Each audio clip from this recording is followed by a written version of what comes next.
2, as promised. Pleased to be joined by our good friend Etan Thomas to talk some Cuse basketball. Etan, I don't know if you're listening during the break, but I brought up like a pet peeve of mine. Okay. And that is, I don't know if you saw the end of the Clemson game last night. Clemson and Georgia Tech played into 3 overtimes. The end of overtime number 1, Clemson has the ball, tie game. Chase Hunter, dribble for 20 seconds, and then with like 3 seconds left, jacks up a 3, misses it, goes into double overtime. The end of double overtime, same exact situation. Tie game, Clemson has the ball, dribble. 2 seconds left, step back 3, misses it. They end up losing in triple overtime. Does that drive you as crazy as it drives me? The fact that and it's not just him, like we see this all the time where it's a tie game and guys, they just settle. They don't try to get to the basket. They don't try to dump it down low. So anyway, I needed a vent for a second. Is that a pet peeve of yours as well? Oh my gosh, I can't even begin to say how much that is a pet peeve of mine, because the more intelligent play would be to drive, right, and try to get some contact, try to draw a foul, but drive, like, make them foul you and put you on the line. And it's a tied game. Like, why would you take a step back 3?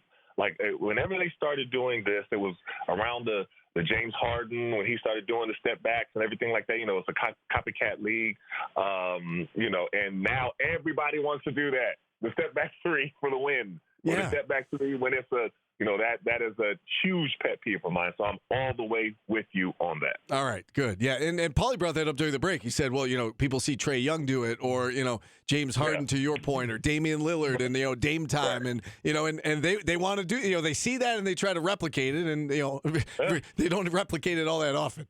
So, in any event, let's talk about this Syracuse team, and before we get into Duke, let's talk on the Cal win. I mean, again, Cal's not Duke, but to go on the road and a game that we felt like Syracuse had to have, they played pretty well that game. What are your takeaways from what you saw on Saturday night? I thought they did play well. I thought it was a game that we really should have won, to be honest with you, especially with them not having Stojakovic, who is really their, one of their better players.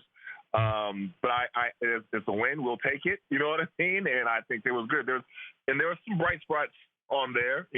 I'm interested to hear about Donnie Freeman, though. I don't know. I don't want to be reading too much into the lines, but it didn't sound very hopeful for him coming back soon. So I do want to get to that, but really quickly before we jump off from California, Naheem McLeod had some good minutes there. If we're going to go back to the Syracuse zone and him being in the middle, I think he can be effective. He's 7'4". He can move. He can be a presence down there. He can protect the rim. I would like to see more of Naheem McLeod. All right, I'm glad you brought up that because I was going to ask you about the zone. I think it's one of those things. We heard Red say he's going to use it in spots. Is tonight one of those spots? And I know that Duke makes a lot of threes, and they're number 1 in the conference, 10 made threes a game.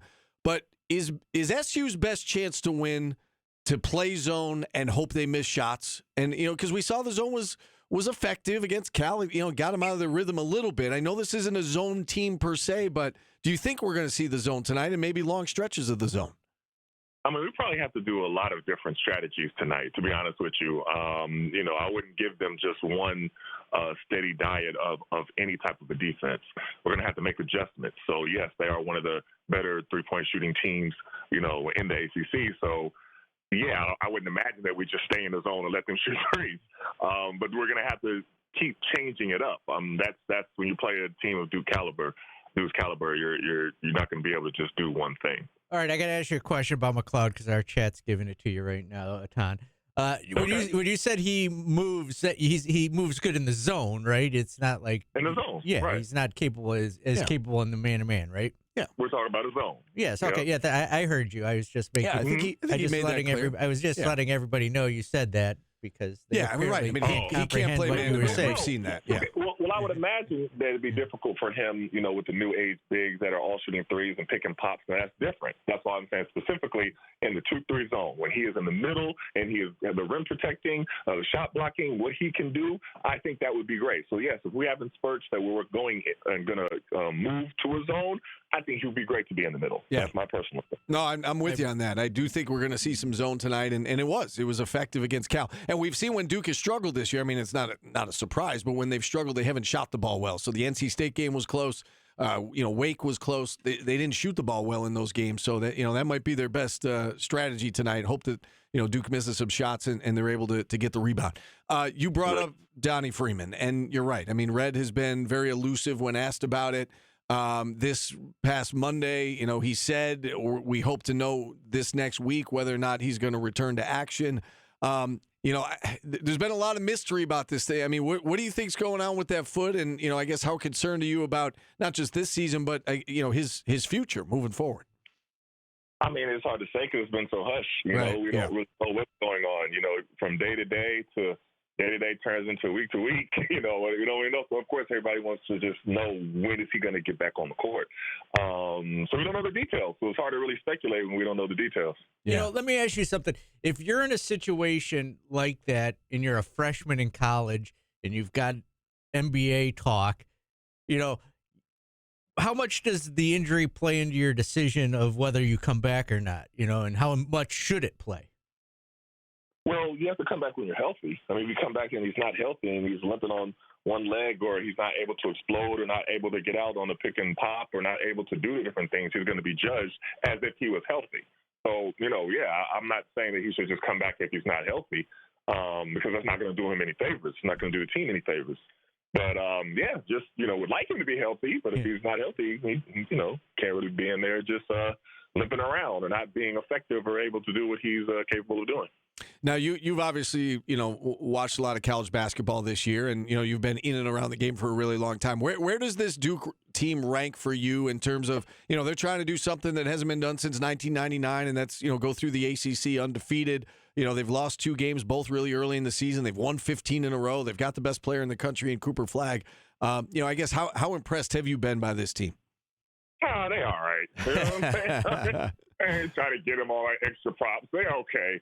I would love to see somebody beat them. I would love to see us beat them. Cooper Flagg is a special player, and they have a great team. But, I would love to see us be able to shock the world and, have this upset and us be talking the next time about what all that we did right that would enable us to be able to beat them. That's what I would like to see. All right, so lay it out for us then. Lay out a blueprint, Etan, for how this game is close tonight, how, the hope is to put some game pressure on them, right? In the second half, you hope they're within striking distance, and you see what happens in the last 5-10 minutes of this game. How does Syracuse get to that point where they're in striking distance midway through the second half? Well, we have to be on point, on both sides of the ball. We have to be able to, get out. We cannot miss assignments. We can't be late to assignments. They're good. They don't keep the ball on one side. So we're going to have to be able to move. And then on the flip side, we have to be able to move. Going one-on-one is not going to work against them. We're going to have to move the ball from one side to the other. We're going to have to knock down shots. We're going to have to play well inside. We're going to have to rebound. We're going to have to really be on point, basically. But guys have to give that effort the entire time. But, we got to be on point. That's what it is. All right, I know that you probably want to predict a Syracuse win. take your take the orange blood out of you for a second. What do you think ends up happening tonight? No, I don't want to do that. You know what I mean? I don't want to do that. I just want the guys just to play well, play up to their capabilities. I think we'll be in there if everybody does what they're supposed to do. All right. But it's not like I can't be honest and say it's going to be a tall task. Sure. That it definitely is. But we have a lot that we have to do, and I want to see a good game. That's why they play the games, right? Paul, you got anything else? No, I got nothing. You got nothing. I'm useless. Paulie's got nothing. Etan, great stuff. Appreciate you coming on as always. Enjoy the game tonight, and I hope the next time we talk, it's talking about a Cuse win over Duke. Thanks for coming on.